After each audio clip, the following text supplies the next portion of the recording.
Dios le bendiga en esta hora de la tarde ya, a todos los amigos, a todos los hermanos y también a los siervos del Señor y a todos aquellos que van a estar siguiendo este mensaje a través de las redes sociales, ya sea Facebook, ya sea YouTube. Les saludo en el amor del Señor y les deseo la mayor de todas las bendiciones.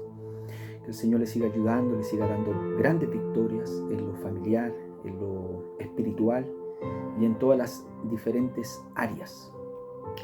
Con la ayuda del Señor vamos a estar compartiendo un mensaje y para este fin, este propósito, le voy a estar invitando a que pueda abrir su Biblia en el capítulo 7, versículo 21 al 23. Ahí estaremos teniendo nuestros textos introductorios, con lo cual vamos a estar abriendo este mensaje, esta enseñanza a favor de nuestra vida. Dice así el capítulo 7, versículo 21 en adelante. No todo el que me dice, Señor, Señor, entrará en el reino de los cielos, sino el que hace la voluntad de mi Padre que está en los cielos. Muchos me dirán en aquel día, Señor, Señor. Hay una pregunta: ¿no profetizamos en tu nombre y en tu nombre echamos fuera demonios y en tu nombre hicimos muchos milagros? La respuesta del Señor en el versículo 23, y entonces les declararé, nunca os conocí, apartados de mí, hacedores de maldad. Bien, con la ayuda del Señor vamos a estar intitulando este mensaje: para entrar al cielo debemos hacer la voluntad de Dios. Para entrar al cielo debemos hacer la voluntad de Dios. Este párrafo bíblico o estos versículos bíblicos que acabamos de leer se encuentran dentro de lo que todos nosotros conocemos como el Sermón del Monte. Esta enseñanza del Sermón del Monte se puede decir que es el discurso más largo, más extenso que pudo haber enseñado nuestro Señor Jesucristo. Comienza en el capítulo 5, versículo 1, cuando Jesús sube a un monte. La Biblia dice que vinieron sus discípulos a él y abriendo su boca, la Biblia dice que les enseñaba. Y termina en el capítulo 8, cuando ya Jesús descendió del monte. La Biblia dice que le seguía mucha gente. En este discurso del Sermón del Monte podemos ver que está dirigido a tres grupos. En primer lugar, a sus discípulos, la multitud y los religiosos de la época, en este caso los fariseos y los saduceos.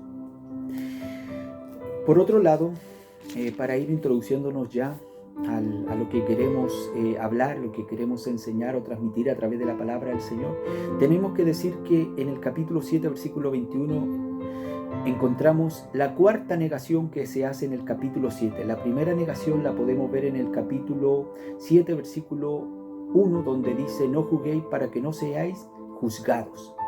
La otra negación la encontramos en el capítulo 7, versículo 6, cuando dice, no deis lo santo a los perros, ni echéis vuestras perlas delante de los cerdos, no sea que las pisoteen y se vuelvan y os despedacen. La otra negación la encontramos en el capítulo 7, versículo 18, cuando dice, no puede el buen árbol dar malos frutos, ni el árbol malo dar frutos buenos. Y por último, la negación que encontramos aquí en el capítulo 7, versículo 21, cuando dice, no todo el que me dice Señor, Señor entrará en el reino de los cielos, sino el que hace la voluntad de mi Padre que está en los cielos. Aquí encontramos la última negación del capítulo 7. Ahora usted se preguntará, ¿qué es lo que es una negación? Que mire qué importante. La palabra negación viene del latín negatio, que quiere decir no, negar, privación, falta de algo o el resultado de negar.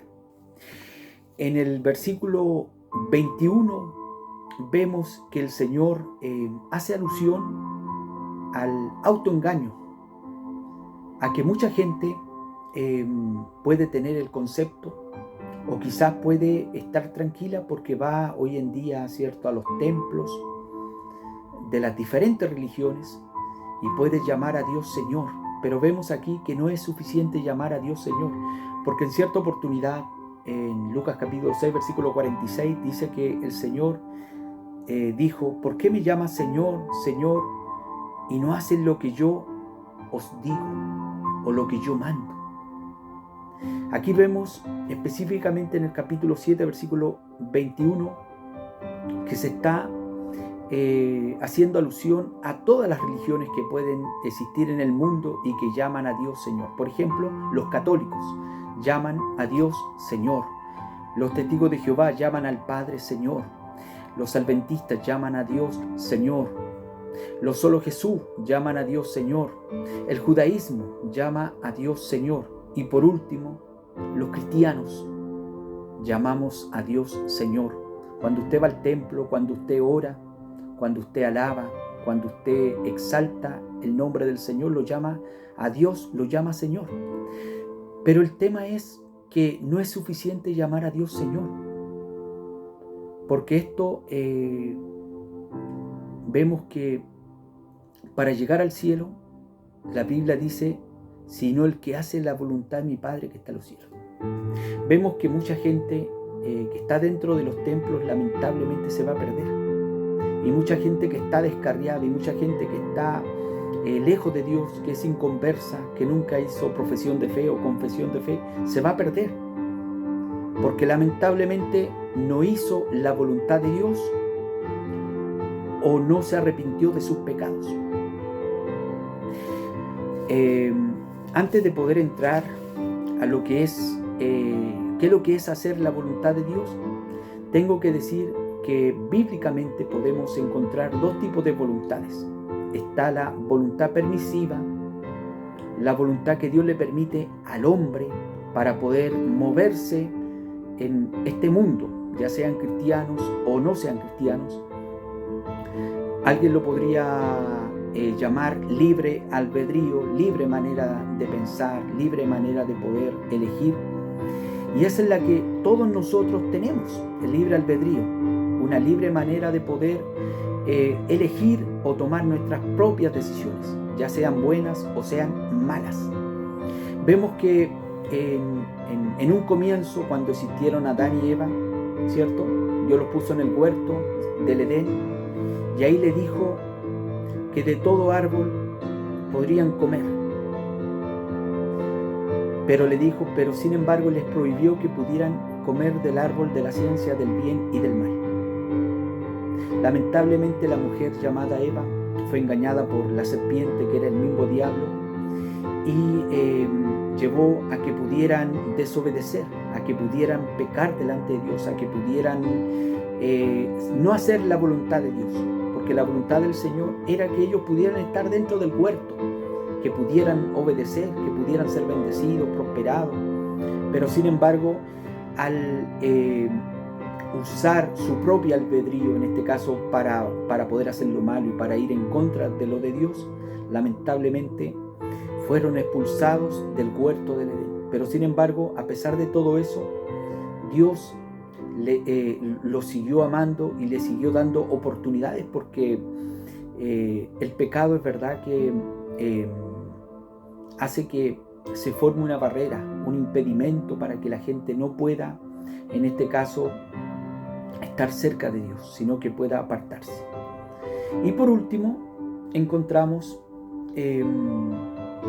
lo que es la voluntad perfecta, agradable delante de Dios. Mire, veamos el libro de, la carta de Romanos, el capítulo 12, el versículo 2. Ahí vamos a estar viendo y comprobando lo que la Biblia dice. Capítulo 12, versículo 2 dice así: no conforméis a este siglo, sino transformaos por medio de la renovación de vuestro entendimiento, para que comprobéis cuál sea la buena voluntad de Dios, agradable y perfecta. Ahí podemos ver que se hace alusión a lo que es la voluntad de Dios, que es agradable, que es perfecta, y que eso es lo que Dios quiere que todo hombre, que toda mujer, que todo cristiano pueda hacer su perfecta voluntad. A pesar que Dios nos ha dado el libre albedrío a cada uno de nosotros, pero sin embargo ese libre albedrío no tenemos que usarnos para poder hacer lo malo o para poder ir en contra de lo que Dios nos ha establecido a través de su palabra. Ahora vamos a ver con la ayuda del Señor qué es hacer la voluntad de Dios.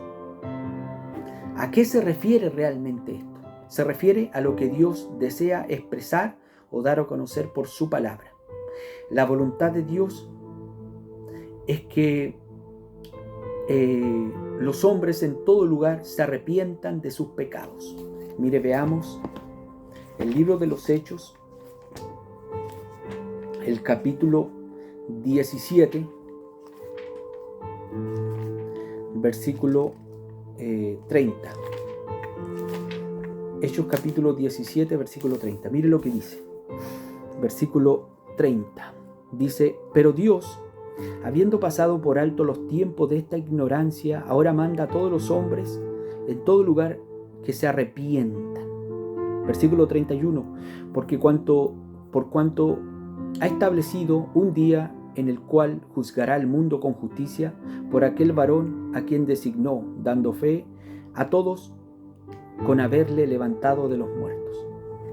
Podemos ver que en este momento el mundo no está haciendo la voluntad de Dios, está siguiendo la inclinación de su corazón, está siguiendo, haciendo su propia voluntad o usando su libre albedrío para mal, en este caso para poder pecar, en algunos casos para delinquir, para robar, para matar, para ir en contra de lo que Dios ha establecido. Pero la Biblia dice que Dios no ha juzgado al mundo todavía, pero llegará un día en que Dios juzgará al mundo con justicia.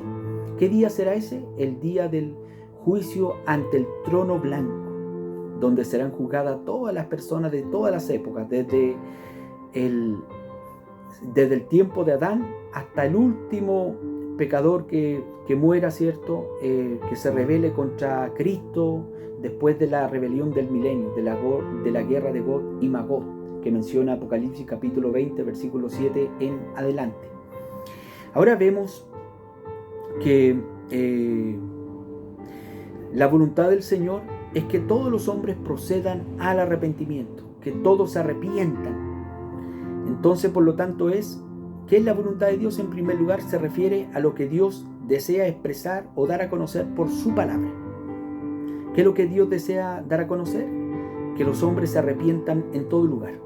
Pero para complementar el texto, vamos a ver la segunda carta de Pedro, capítulo 3, versículo 9, otro versículo bíblico para poder ir complementando lo que estamos hablando, porque queremos ir paso a paso y texto a texto, para que así usted vaya entendiendo, para que usted vaya comprendiendo lo que queremos dar a conocer a través de la palabra del Señor. Segunda carta de Pedro, el capítulo 3, versículo 9. Mire lo que dice: el Señor no retarda su promesa, según algunos la tienen por tardanza, sino que es paciente para con nosotros, no queriendo que ninguno perezca, sino que todos procedan al arrepentimiento. ¿Cuál es la voluntad del Señor? Que ninguno perezca, sino que todos procedan al arrepentimiento. Eso es la voluntad de Dios. Mire qué importante. ¿Qué debemos entender? O sea, ¿qué entendemos nosotros de lo que es hacer la voluntad de Dios? Ahora nos habla a nosotros como cristianos, como hijos de Dios, para que así nosotros podamos graficarlo de una manera práctica para aplicarlo a nuestra vida. Significa vivir de acuerdo a los mandamientos y propósitos divinos. Mire qué importante. ¿Qué más? Buscando una relación íntima con Dios y siguiendo el ejemplo de Jesucristo. Esto implica obediencia, confianza y una entrega voluntaria a los planes de Dios, reconociendo que Él sabe lo que es mejor para nosotros. Eso es lo que significa, lo que quiere decir o lo que entendemos nosotros acerca de lo que es la voluntad de Dios. Es una relación íntima, es una obediencia, una entrega, una obediencia total a Dios y a su palabra. ¿Qué dice la Biblia con respecto a lo que es hacer la voluntad de Dios? Mire qué importante. ¿Qué dice la palabra en esta? Hacer el bien. Mire, veamos primera carta de Pedro, capítulo 2, versículo 15. ¿Qué dice? capítulo 2, versículo 15. Dice, porque esta es la voluntad de Dios, que haciendo bien hagáis callar la ignorancia de los hombres insensatos. ¿Qué es hacer la voluntad de Dios? Hacer el bien. ¿Se da cuenta? Ahora vamos, aquí tengo una definición. ¿Qué es hacer el bien? Significa realizar acciones que son moralmente correctas, benéficas, que buscan el bienestar de los demás. Esto implica actuar con generosidad, compasión, consideración hacia los demás o al prójimo. ¿Se da cuenta? La Biblia dice que no nos cansemos pues de hacer el bien, porque a su tiempo segaremos si no desmayamos. Y la Biblia dice que mayormente a los que debemos hacerle bien es a los de la familia de la fe. ¿Quiénes son los de la familia de la fe? Aquellos que se han arrepentido de sus pecados, aquellos que siguen a Jesucristo como Señor y Salvador de su vida, aquellos que perseveran en la doctrina, en la palabra. Esos son nuestros hermanos. Ellos pertenecen a la familia de la fe. La pregunta que yo le quiero hacer, ¿usted hace el bien cuando tiene oposición con el compañero de trabajo que se burla por ser cristiano?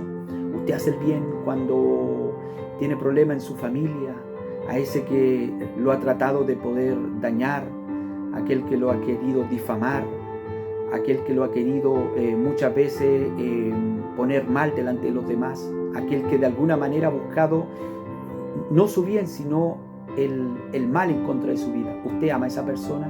¿Usted sería capaz de poder hacerle el bien a ese compañero de trabajo, a ese compañero de universidad, de liceo, de colegio, de instituto?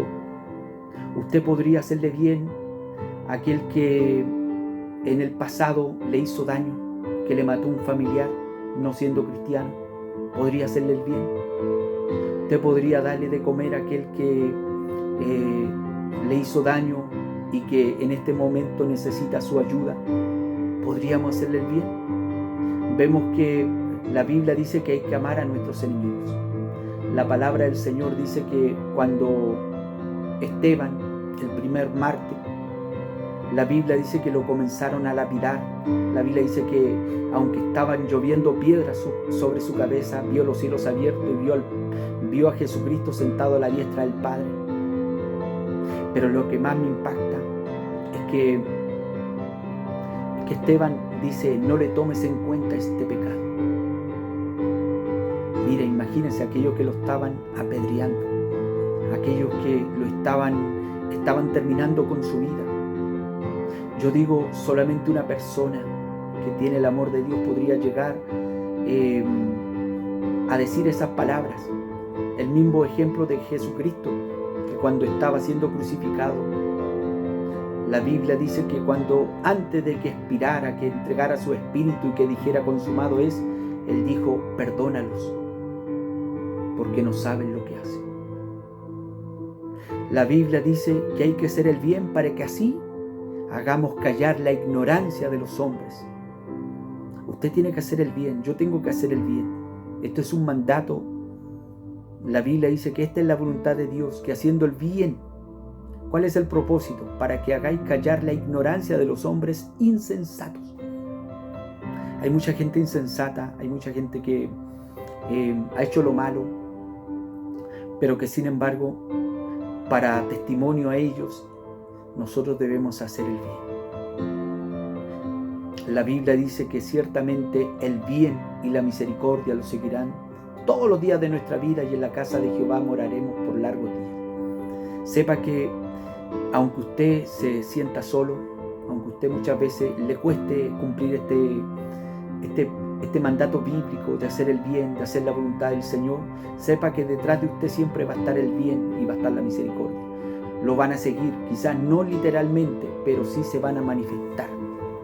Donde quiera que usted pueda estar, si usted viaja al sur, al norte, si usted está en la iglesia, si usted está en su trabajo, en el liceo, donde quiera que vaya, el bien y la misericordia se va a manifestar. Jeremías decía que por su misericordia no hemos sido consumidos. El Señor le dijo a Josué que nunca se apartara ni a diestra ni a siniestra porque entonces haría prosperar su camino y todo le saldría bien. Vemos que el Señor nos manda a hacer el bien. No a quién, sino en cuanto tengamos la oportunidad. Muchas veces nosotros como cristianos somos insensibles ante el dolor de los demás. Vemos gente que está tirada en las cunetillas, en las plazas, está cautiva del alcohol, de la droga, pero sin embargo nosotros somos incapaces muchas veces de ir y predicar el Evangelio. Alguien dijo por ahí, nadie puede hablar de salvación si primero no se es salvo. Cuando no se tiene seguridad de salvación, o cuando no se tiene esta carga por los perdidos, la gente no va a salir a la calle. Aunque tenga jineta, aunque sea un pastor, aunque sea un predicador, aunque sea quien sea, porque en este tiempo tenemos que decir que tristemente hay predicadores de salones. Ellos no van a ir a las plazas donde se ven gente tirada en las bancas ahí, no le van a llevar un tratado, no le van a dar algo para comer, porque para ellos no son importantes. Y eso es triste en nuestra realidad hoy en día, ya no se sale a predicar a las calles. Un político dijo lo siguiente, dijo, nuestra sociedad cada día se degrada más y va de mal en peor. Dijo, en los años 80 y 90 se veía a los evangélicos en cada esquina, en cada plaza predicando y anunciando el Evangelio. Hoy lo que vemos en nuestras plazas y en las esquinas de las calles son drogadictos, traficantes, alcohólicos, y eso habla es que la iglesia ha dejado de hacer el bien, y es una triste realidad. Vamos a ver con la ayuda del Señor qué más significa hacer la voluntad de Dios. Primera de Tesalonicenses, el capítulo 4. Primera carta de Tesalonicenses, el capítulo 4. Capítulo 4, versículo 3. Mire lo que dice. Capítulo 4, versículo 3. Dice, pues la voluntad de Dios es vuestra santificación y que os apartéis de fornicación. Y versículo 7, pues no nos ha llamado Dios a inmundicia sino a santificación. Amén. ¿Qué es hacer la voluntad del Señor? Apartarse de fornicación y de toda inmundicia. Aquí podemos ver que se hace alusión a la santidad de Dios, y que en simples palabras, ¿qué es lo que es santidad? Es apartarse. Tengo 3 definiciones en cuanto a lo que es el concepto de santidad: limpiarse de toda inmundicia, separarse del pecado y dedicarse a Dios. Esas son las 3 definiciones del concepto santidad. Ahora vamos a ver 3 conceptos relacionados a la santidad que la Biblia menciona. Primero, en primer lugar, podemos ver la santidad instantánea. La sangre de Jesucristo lava y limpia de todo pecado. Primera de Juan, el capítulo 1, el versículo. Primera de Juan,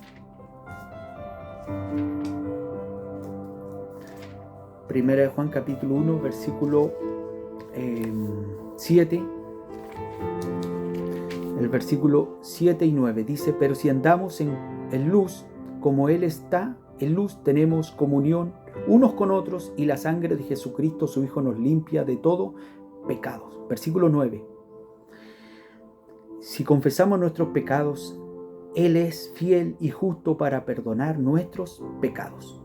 La sangre de Jesucristo lava y limpia todo pecado. ¿Qué quiere decir esto? La santidad instantánea consiste en que cuando vinimos a Cristo estábamos llenos de pecado, llenos de inmundicia, llenos de suciedad interior y mentalmente también. Y clamamos, aceptamos a Jesucristo. En ese momento la sangre de Jesucristo nos limpió de todo pecado. Y ahí se produjo, ¿cierto?, el nuevo nacimiento, pasamos de la muerte a vida, pasamos de tiniebla a esa luz admirable, pasamos de hijos de las tinieblas a hijos de luz y pasamos del mundo a Cristo. La Biblia dice de que la sangre de nuestro Señor Jesucristo nos limpia de todo pecado. Mire qué importante, porque la sangre del Antiguo Testamento, la sangre de los animales solamente cubría el pecado, pero que diferente, la sangre de Jesucristo lava y limpia de todo pecado. No hay pecado que la sangre de Jesucristo no pueda lavar y no pueda limpiar. Pero ahora debemos entender nosotros de que si alguno peca, si alguno falla delante del Señor, la Biblia dice en 1 Juan capítulo 2 versículo 1 dice, Juan dice, estas cosas os escribo para que no pequéis. La voluntad del Señor no es que usted peque, pero dice, pero si alguno hubiere pecado, abogado tenemos con el Padre, a Jesucristo el justo. Eso quiere decir que cada vez que nosotros fallemos, pequemos, erremos, dañemos a otro, consciente o inconscientemente, tenemos la bendición de poder ir a las plantas de Jesucristo, ir a la oración y pedir perdón. Y el Señor nos va a lavar y nos va a limpiar. La Biblia dice que abogado tenemos con el Padre, Jesucristo el justo. ¿Cuál es la función de un abogado? Que defiende una causa. Y en este caso la Biblia dice que Él está a la diestra del Padre intercediendo por cada uno de nosotros. Él derramó su sangre. Ahora vemos que hay un segundo concepto en relación a lo que es la santidad. Esto es la santidad gradual o la santidad progresiva. Mire, veamos la segunda carta del apóstol Pablo a los Corintios. Aquí podemos ver otro concepto relacionado en lo que es con respecto a lo que es la santidad. Esto se conoce como la santidad gradual o la santidad progresiva. Mire lo que dice el capítulo 7, versículo 1. Así que, amados, puesto que tenemos tales promesas, limpiémonos de toda contaminación de carne y de espíritu. ¿Qué dice después? De espíritu, perfeccionando la santidad en el temor de Dios. Aquí vemos que un segundo concepto relacionado a la santidad. Si bien es cierto, cuando vinimos a Cristo nos equivocamos, la sangre de Jesucristo nos lava, nos limpia de todo pecado. Eso es instantáneo, inmediatamente. Pero hay cosas que en nosotros todavía no han muerto. Por ejemplo, hay cosas que hay cristianos que les juegan contra su carácter. A algunos, ¿cierto?, le cuesta luchar contra la concupiscencia que tiene interior, contra la pornografía, en el caso de los jóvenes. Otro le cuesta batallar contra la fornicación. En fin, muchas cosas. Por eso que la Biblia dice que a medida que el cristiano va sirviendo al Señor, debe apartarse de conductas pecaminosas, debe apartarse del mundo, debe apartarse de la música mundana, debe apartarse de todas esas cosas que lo pueden separar de Dios, que lo pueden apartar, que lo pueden desviar, que lo pueden hacer que esa persona ya no pueda tener esa comunión con Dios. Hoy en día vemos tristemente que mucha gente llega a los templos, ¿cierto?, y no puede levantar sus manos y no puede adorar a Dios porque tiene en su conciencia el acusador que le dice: tú pecaste, acuérdate que estaba bebiendo alcohol, que estaba drogándote, que estaba fumando el cigarro, acuérdate que tú dijiste grosería, esto y esto otro. Por eso que el cristiano debe apartarse de toda conducta, de todo hábito pecaminoso. Y 1 Juan capítulo 3 versículo 8 dice que el que practica el pecado es del diablo. Aquí no estamos diciendo aquel que falla, aquel que cae, sino que aquel que lo tiene como hábito, aquel que está cautivo, aquel que está separado, que ha roto su comunión con el Señor. Esa persona que ya ha perdido el temor de Dios, esa persona que está apartada o que está descarriada o que está pecando ocultamente. La Biblia dice que si pecáramos voluntariamente ya no queda más sacrificio, sino una horrenda expectación de juicio. ¿Para quiénes? Para aquellos que practican el pecado y para aquellos que no viven en santidad, para aquellos que están lejos de Dios. Por eso que la Biblia dice, mire lo que dice Colosenses capítulo 3 versículo 5. Algo muy importante que queremos resaltar. La carta de Colosenses, que es muy importante que nosotros lo podamos detallar en esta hora para que así usted pueda guardarlo en su corazón. Mire lo que dice Colosenses capítulo 3 versículo 5. Dice, hacer morir pues lo terrenal en vosotros. ¿Cuáles son esas cosas terrenales? La fornicación, impureza, pasiones desordenadas, malos deseos, avaricia, que es idolatría. ¿Y cuál es la consecuencia si el cristiano, el Hijo de Dios, no hace morir estas cosas? Cosas por las cuales la ira de Dios viene sobre los hijos de desobediencia. Y dice, los cuales vosotros también anduvisteis en otro tiempo cuando vivíais en ella. Versículo 8, otro mandato. Pero ahora dejad también vosotros todas estas cosas. ¿Cuáles son? Ira, enojo, malicia, blasfemia, palabras deshonestas de vuestra boca. Versículo 9. No mintáis los unos a los otros, habiendo despojado del viejo hombre con sus hechos. Versículo 10. Y revestido del nuevo hombre, el cual conforme a la imagen del que lo creó, se va renovando hasta el conocimiento pleno. ¿Se da cuenta? Uno debe ir haciendo morir estas cosas. Y esto no se logra de la noche a la mañana. Esto hay cristianos que le ha tomado años. Esto le ha tomado incluso a algunos toda una vida. Dejar las palabras deshonestas, la grosería, los garabatos. Hay gente que tiene cadenas de drogadicción. Cristianos que el Señor lo ha rescatado de la droga, pero cada cierto tiempo van cayendo en esto. Y es triste poder decirlo. El cristiano debe apartarse del mundo, debe apartarse del pecado, debe apartarse de todas estas cosas que no contribuyen para bien. Estas cosas que muchas veces hacen que el cristiano, que el Hijo de Dios pueda estar caído, que pueda estar en una condición deplorable. Dios no quiere que usted pueda estar en esa condición. Usted tiene que apartarse. Y esto también estorban, impiden el crecimiento en la vida cristiana, el desarrollo. ¿Por qué muchos cristianos no han podido crecer, no han podido avanzar? Porque lamentablemente en su vida espiritual hay cosas que tienen que crucificar. La Biblia dice que los que andan conforme a la carne no pueden agradar a Dios. Pero mire qué es lo que dice Primera de Juan, el capítulo 2, versículo 15 y 16. Mire lo que dice.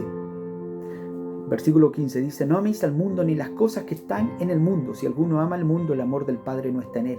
Porque todo lo que hay en el mundo, ¿qué es lo que hay en el mundo? Los deseos de la carne, los deseos de los ojos y la vanagloria de la vida no procede del Padre, sino del mundo.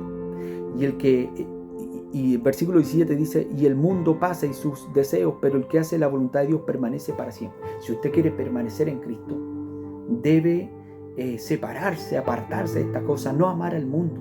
Usted no puede tener un corazón dividido, porque por un lado usted va a amar a Dios y por otro lado usted va a amar al mundo.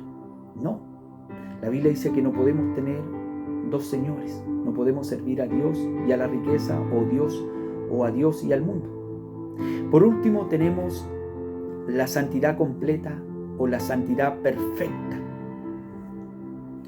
Filipenses capítulo 1, versículo 6. Mire lo que dice. Filipenses, un pasaje conocido. Filipenses 1, 6. Mire lo que dice. Aquí vamos a ver otra cosa muy importante. Y estando persuadido de esto, ¿qué dice la Biblia? Estando persuadido de esto, que aquel que comenzó en vosotros la buena obra la perfeccionará hasta el día de Jesucristo. ¿Cuál es el día de Jesucristo? El día del arrebatamiento, cuando los muertos en Cristo resuciten primero y los cristianos que estemos vivos para aquella época, la Biblia dice que vamos a ser transformados con cuerpos incorruptibles, cuerpos de gloria, semejante al de nuestro Señor y Salvador Jesucristo cuando resucitó. La Biblia dice que la senda del justo es como la luz de la aurora, que va en aumento hasta que el día es perfecto. ¿Cuándo alcanzaremos la santidad completa o la perfección completa? El día que el Señor venga en el arrebatamiento, los muertos resuciten primero y nosotros seamos transformados, lo que dice Primera de Corintios capítulo 15, 51 y 52 y Primera de Tesalonicenses capítulo 4, versículos 16 al 18. Mire qué importante. Importante que nosotros podamos tener claro esto, porque muchos cristianos dicen, es que es muy difícil servir para Dios, a Dios. Es muy difícil poder luchar contra la tentación. Hay dos cosas que uno debe estar claro. Que si no está la palabra de Dios en el corazón, hay oscuridad. La gente va a tomar malas decisiones. Incluso hasta cristianos pueden perder la paz, pueden cometer locuras, pueden irse a los golpes, pueden irse a refugiar a la droga, pueden ir a consultar a los tarotistas, a los brujos, a los hechiceros, si no está la palabra de Dios en el corazón. Pero lo otro también que nosotros debemos hacer es fortalecernos interiormente, renovarnos cada día mentalmente a través de la palabra, porque la Biblia dice: renovaos en vuestro entendimiento, despojarnos del viejo hombre que está lisiado, ¿cierto?, a las pasiones, a los deseos engañosos, al mundo, y cada día que en nuestra vida se vaya muriendo lo que nos sirve, lo que estorba, para que así el Señor vaya obrando. Vemos a través de la palabra del Señor que Dios quiere que nosotros podamos apartarnos. Ahora vamos a ver qué debemos hacer si vivimos, si servimos, ¿qué debemos hacer si vemos que no estamos haciendo la voluntad de Dios? Es decir, ¿qué debemos hacer si vemos que no estamos viviendo una vida en santidad? ¿Qué debemos hacer nosotros si vemos que no estamos haciendo el bien? Primera de Juan capítulo 2 versículo 1, que lo leímos, lo primero es confesar nuestro pecado. Esto es lo que también lo que dice Proverbios capítulo 28 versículo 13, cuando la Biblia dice: el que encubre sus pecados no prosperará, mas el que los confiesa y se aparta alcanzará misericordia. Uno debe apartarse, uno debe vivir para Dios, vivir en oración, en ayuno, manteniendo su mente ocupada, sirviendo al Señor en todo tiempo, porque no es fácil servir a Dios. Debemos apartarnos del pecado. No le digo con esto que usted se vaya y se construya una casa en una isla o en un cerro o en una montaña para vivir alejado. No, es que usted, su conducta pueda ser de acuerdo a la palabra del Señor, que no tenga una conducta pecaminosa, que no tenga una conducta de pecado, de inmoralidad, sino que una conducta santa. Usted pueda decir, como dijo el salmista: el hacer tu voluntad, oh Padre, me ha agradado. ¿Cuáles son las consecuencias de vivir haciendo nuestra propia voluntad? Y aquí vamos a ver el capítulo 7, versículo 23. Algo muy importante que lo he querido resaltar. Aquí vamos a ver las consecuencias. El capítulo 7 del Evangelio según San Mateo, donde vamos a tratar de poder ver qué es lo que pasará con aquellos que no hacen la voluntad del Señor y siguen la inclinación de su corazón y siguen amando este mundo. Versículo 22, mire, capítulo 7, versículo 22. Muchos me dirán en aquel día: Señor, Señor. Aquí hay una pregunta: ¿no profetizamos en tu nombre y en tu nombre echamos fuera demonios y en tu nombre hicimos muchos milagros? La pregunta que yo le quiero hacer en esta hora, para darme a expresar mejor o darme a entender mejor, para que usted pueda entender lo que yo quiero transmitir a través de este versículo bíblico. La pregunta: ¿quiénes eran los que profetizaban? No eran los católicos, no eran los mormones, no eran los adventistas, no eran los de las sectas. ¿Quiénes eran los que echaban fuera demonios? ¿Y quiénes eran los que hicieron milagros? Milagros de Dios, no milagros engañosos, porque la Biblia dice que aquí habrá gente que en aquel día, ¿en qué día? En el juicio ante el trono blanco, que muchos van a tratar de poder justificarse y van a decir: en tu nombre. No en el nombre de San Pancracio, ni en el nombre de Alá, ni en el nombre de la Virgen, no. En tu nombre le dirán al Señor Jesucristo. Aquí ahí vemos, por el contexto bíblico, vemos que gente aquí se perdió, porque esta gente se está justificando delante del Señor. Gente que se perdió, gente que no se fue salva, que murió sin salvación, que murió en pecado, que murió haciendo su propia voluntad, que murió lejos del propósito de Dios. Esta gente, aquí vemos gente que se perdió, gente que profetizaba, o sea, gente que tenía el don de profecía. También vemos gente que echaba fuera demonios, gente que en su comienzo, cuando se convirtió al Señor, tenían la autoridad de poder orar por endemoniados y estos fueron libres. Gente que cuando era gente atormentada por demonios ponía las manos y eran libres. Vemos también por otro lado gente que hizo milagros, o sea, gente con dones. Por lo tanto, aquí no estamos hablando de sectas, aquí no estamos hablando de gente que perteneció a la iglesia, gente, hermanos que fueron cristianos, pero que lamentablemente murieron perdidos. Desconozco el motivo por lo cual mucha gente se ha apartado, se ha descarriado. Algunos se han descarriado, bueno, en forma generalizada tenemos que decir que algunos se han descarriado porque pecaron, porque fallaron, porque se enfriaron, porque quizás no pudieron soportar el proceso, no pudieron soportar las situaciones complicadas, difíciles en su vida. El diablo los engañó, el diablo los turbó y lamentablemente se les acabaron las oportunidades, porque eso pasa, que las oportunidades de Dios están desde cuando la persona ya tiene uso de razón, hasta el último día, hasta cuando la persona respira. Tiene oportunidades de parte del Señor y Dios le viene dando. Hay mucha gente que Dios le ha dado muchas oportunidades, incluyendo descarriados, ¿cierto? Que Dios le ha mostrado su amor y su misericordia, le han pegado puñaladas, han estado junto a un respirador mecánico, muchos han estado en la cárcel, han clamado al Señor y Dios los ha sacado de ahí, pero luego que el Señor ha obrado a misericordia, la gente se ha olvidado de Dios. Es como, por ejemplo, cuando vino el terremoto del año 2010. Hubo gente, todos los descarriados clamaron al Señor y muchos dijeron: viene el Señor. Pero sin embargo después se volvieron atrás, volvieron a su antigua andanza, volvieron tristemente, volvieron a pecar, volvieron a drogarse, volvieron a seguir la corriente de este mundo. Yo he visto gente que en lo personal le hemos predicado y le hemos dicho: amigo, vuelvas a Dios, le queda poco tiempo. Dios es un Dios de amor y de misericordia y le está dando la oportunidad. Pero ellos han dicho: yo soy el regalón de Dios. Hay gente que está orando por mí y yo no me voy a perder. Pero sin embargo la gente ha abusado de la misericordia del Señor.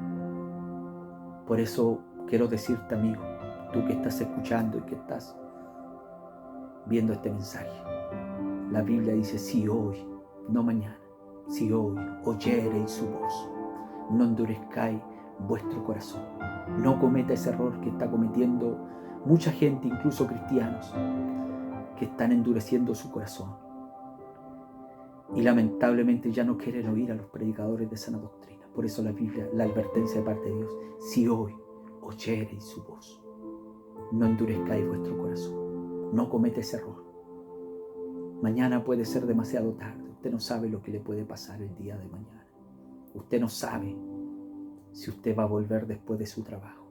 Usted no sabe, joven, señorita, si va a volver del colegio, de la universidad o del instituto. Usted no sabe. Pero la Biblia dice: si hoy oyereis su voz, si hoy, no mañana. Es triste poder decirlo. Es triste. Hemos visto gente que se ha perdido con talentos. He visto cómo gente ha muerto.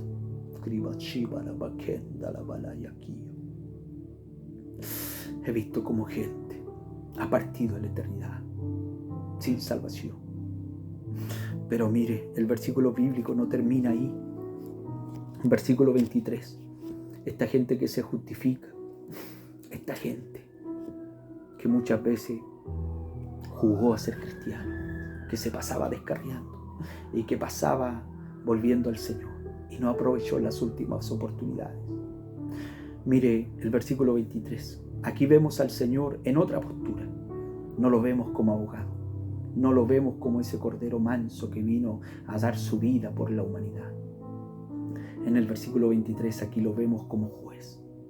Y un juez está para dictar una sentencia. Un juez está para dictar un veredicto. Un juez está para poder decir, este es libre y este queda preso. Y entonces les declararé, dijo Jesús, nunca os conocí, apartaos de mí, hacedores de maldad. La pregunta que yo le voy a decir, ¿cómo el Señor no iba a conocer a esta gente si pertenecieron a la iglesia? ¿Cómo no iba el Señor a conocer a esta gente? Si esta gente perteneció a la iglesia. Es que es triste poder decirlo, pero esta gente se perdió, ¿sabes? Por no hacer la voluntad de Dios. ¿Cuántos músicos dentro de la iglesia hoy en día lo vemos que en la semana están adorando y alabando al Señor? Los solistas de la iglesia, los cantores de la iglesia, los coristas de la iglesia. Y el fin de semana están tocando ahí en pub, en discoteca. Y después la semana llegan a tocar. No siga jugando con Dios. Si está escuchando este mensaje, vuelvas a Dios antes que sea demasiado tarde.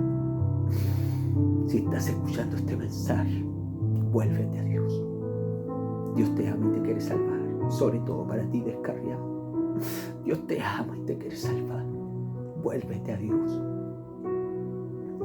No siempre serás joven, no siempre tendrás vitalidad, no siempre tendrás la oportunidad de poder salir de ese problema, esa situación. Si estás siendo apretado, si el problema te está hundiendo, vuélvete a Dios. Descarriado, vuélvete a Dios. Dios quiere ayudarte, Dios quiere salvarte. Por eso he compartido este mensaje para que usted pueda analizar y pueda ver en esta hora que el servir a Dios es un privilegio, es una bendición. Que el servir a Dios no es un juego. El servir a Dios es el privilegio más grande que todo ser humano puede tener. Tú eres importante para Dios. Porque no, la persona que viene a Cristo se pagó el mayor precio que se pudo haber pagado en toda la historia. El Señor no pagó por ti oro, plata o piedras preciosas. El Señor por ti no pagó dólares americanos, ni francos suizos, ni euros, ni pesos chilenos. ¿Sabe lo que pagó por ti? Su preciosa sangre. Por eso vuélvete a Dios. Él quiere salvarte y Él quiere ayudarte. Él quiere darte paz a tu vida y a tu corazón. Yo me pregunto en esta hora, ¿qué pasaría con tu vida si hoy viniera la muerte por tu vida? ¿Estás a cuenta con el Señor? Para ti, hermano, hermana, predicador, líder, pastor, si hoy viniera el arrebatamiento, ¿estás a cuenta con el Señor? ¿Has hecho la voluntad de Dios? ¿Has dejado un legado? ¿Has formado líderes? ¿Has sido de bendición para tu familia? ¿O solamente te has preocupado de poder llenarte los bolsillos de dinero? ¿O solamente te has preocupado de poder buscar tu bienestar propio?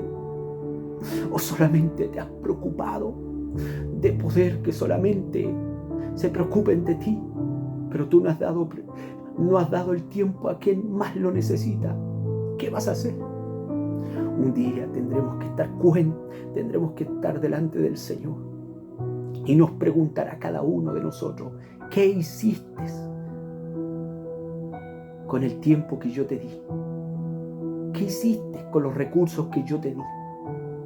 Vamos a tener que dar cuenta. Y ahí no estaremos delante de un tribunal humano el cual puede ser sobornado. Ahí no estaremos delante de un juez corrupto, ahí estaremos delante del juez de toda la tierra. Y la Biblia dice que llegará el día en el juicio ante el trono blanco, cuando el Señor esté como juez. Y la Biblia dice de que los libros serán abiertos. El libro de la vida para demostrar que tu nombre no está inscrito ahí y el libro de las obras, para demostrar todo lo que tú hiciste y por qué se te va a juzgar. Y la Biblia dice que el que no se halló inscrito en el libro de la vida, Apocalipsis capítulo 20, versículo 15, la Biblia dice que fue lanzado al lago de fuego. Mire qué triste el final, después de haber estado en una iglesia, después de haber estado en un culto, después de haber sido corista, haber sido predicador, líder, pastor. Será triste.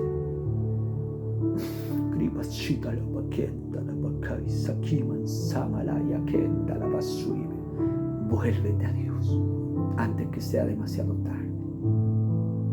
Esto ha sido esta reflexión de esta palabra, y que el Dios de paz te bendiga. Son nuestros sinceros deseos para usted, del hermano Adrián Figueroa Muñoz.